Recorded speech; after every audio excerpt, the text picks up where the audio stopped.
Welcome to Creolicious Presents Haiti History 101, King of Haiti, The Rise and Fall of Henri Christophe, Part 2.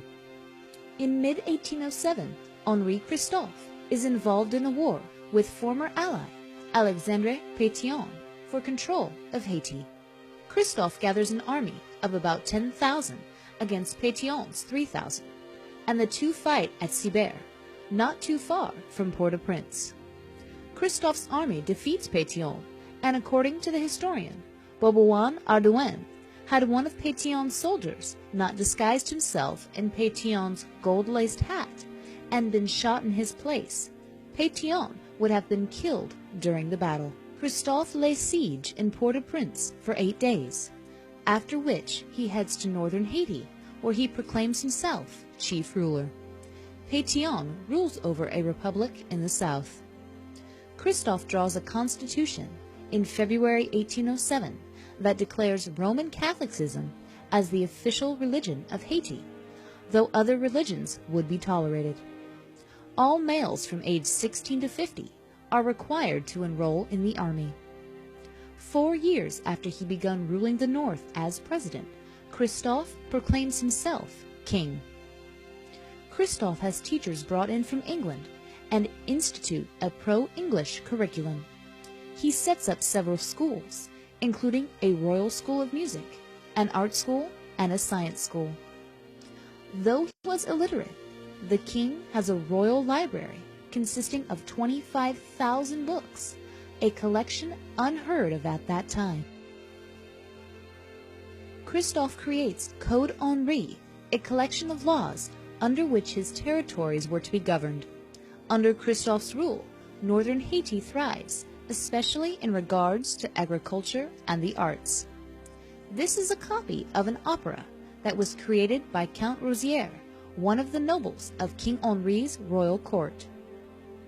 Christophe is very hostile to the French, but embraces the British. Besides having teachers brought in from England to train Haitian teachers, the king's very own personal physicians were British and Scottish. According to the historian Justin Placide, Christophe inserts a special clause in his constitution to get the support of England. He promises that his government will not interfere with the slaves of other nations. To show his goodwill towards England, Christophe reveals a slave uprising plot involving Haitians in the South are concocting with slaves in Jamaica. Christophe develops a friendship with noted British abolitionists William Wilberforce and Thomas Clarkson, both of whom would support Christophe's establishing English-modeled education in Haiti. But the British aren't Henri's only friends. He forms a friendship with Prince Saunders, an African-American intellectual who speaks favorably of Haiti in the United States and uses the country as proof that black people could successfully come out of slavery and rule themselves. Saunders encourages black Americans to move to Haiti, and he himself does. He later becomes one of King Henri Christophe's advisors. On June 2, 1811, Henri Christophe's actual coronation takes place. Taking the name King Henri I, Christophe changes the French I into the British version of Henry with a Y. Christophe has a grand banquet at Fort Liberté, while the horseman gallops through the town, proclaiming Vive le Roi. The following day, Christophe creates a nobility that included 8 dukes, 22 counts, 2 princes, 35 barons, 14 knights, not to mention countesses and duchesses. King Henri's etiquette for his royal court is quite strict, including the dress code. The Kingdom of Haiti has its own currency, its own coat of arms. The king has a printing press that publishes La Almanach Royale, or the Royal Almanac, the official newspaper of the Kingdom of Haiti. The printing press is used to write propaganda against Alexandre Haitian, Christophe's nemesis. It is also used to retaliate against white supremacists who the king and his nobles feel are slandering the newly freed Haiti throughout Europe and the Americas. King Henri has 10 palaces built all over his kingdom, including the Sans-Souci Palace, his kingly residence. Queen Marie-Louise hosts several parties there. The historian Williams Wells Brown describes the Sans-Souci Palace this way.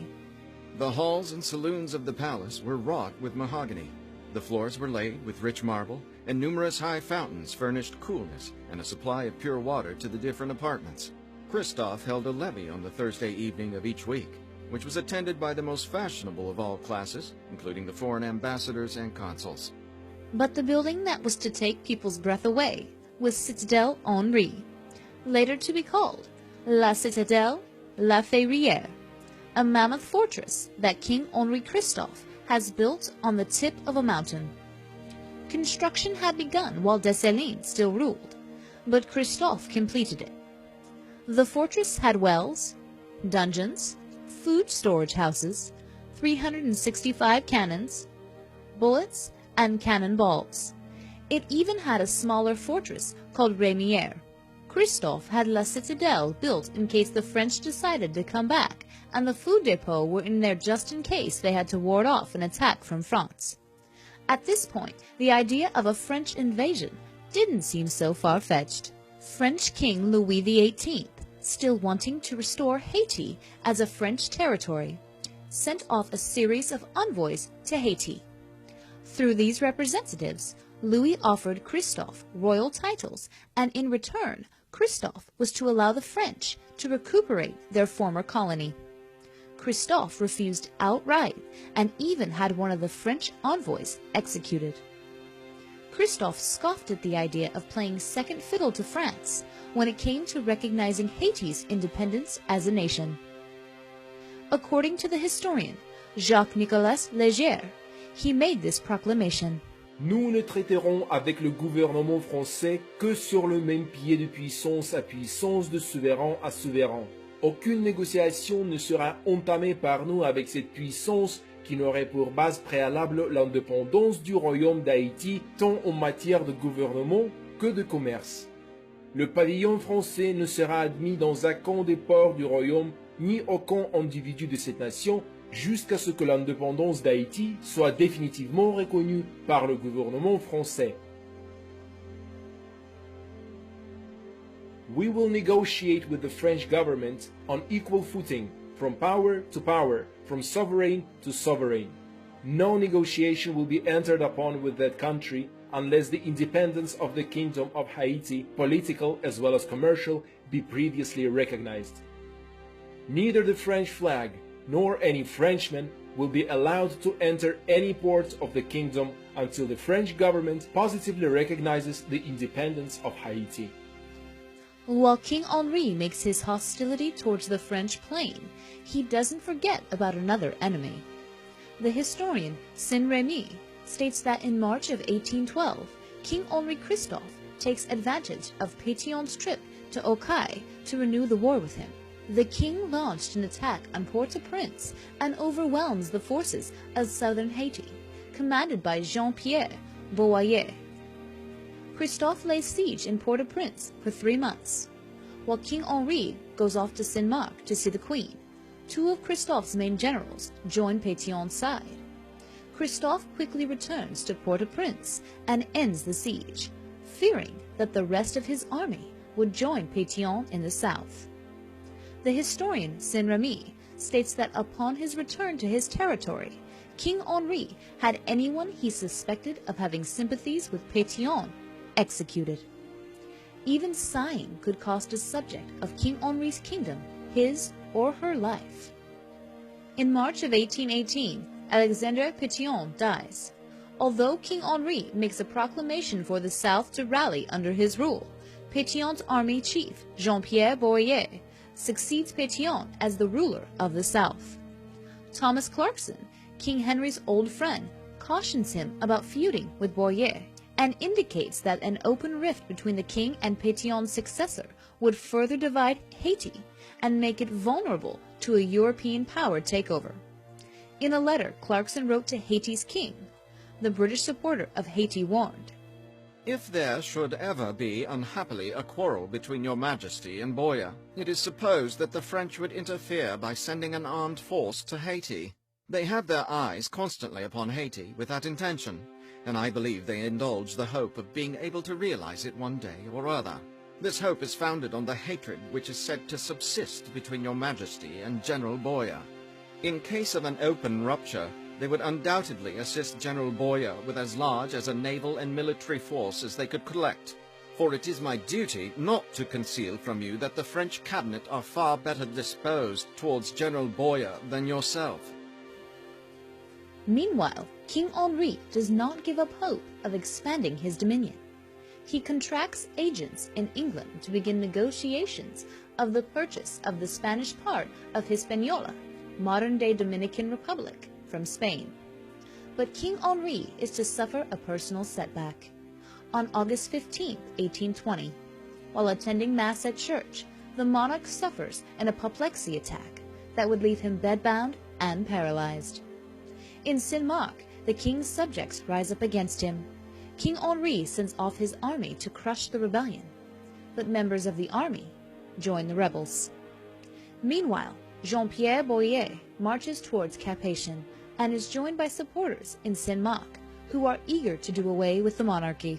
The historian Saint-Remy states that Christophe wanted to be taken to Citadel Henri, but as the majority of his subjects desert him, and mounting his horse proved to be impossible, he resigns himself to remain in his palace. On October 8, 1820, he called Her Majesty, the Queen, and the princesses, and embraced them. He proceeds to lock himself in his royal chambers. By 7:30 p.m., King Henri Christophe lay dead from a bullet at his own hand. Fearing that his enemies would mutilate his body, the Queen has it carried to Citadel La Ferrière for burial. The king's palaces are looted, and his son, Prince Victor Henri Christophe, as well as a few who remain loyal to Christophe, are imprisoned and later put to death. Christophe's negotiations to purchase the Spanish part of Hispaniola to add to his kingdom end with his demise. Jean-Pierre Boyer reunites northern and southern Haiti and places the Queen and her daughters under his protection. Less than a year later, the Queen and princesses leave for Europe to, according to the historian Charles Dupuy, claim millions in gold fortunes stacked away by Christophe in England. Several decades following his death, Christophe would become the subject of many books and even plays. In the 1970s, producers even considered bringing the story of his reign to the big screen, though these projects never materialized.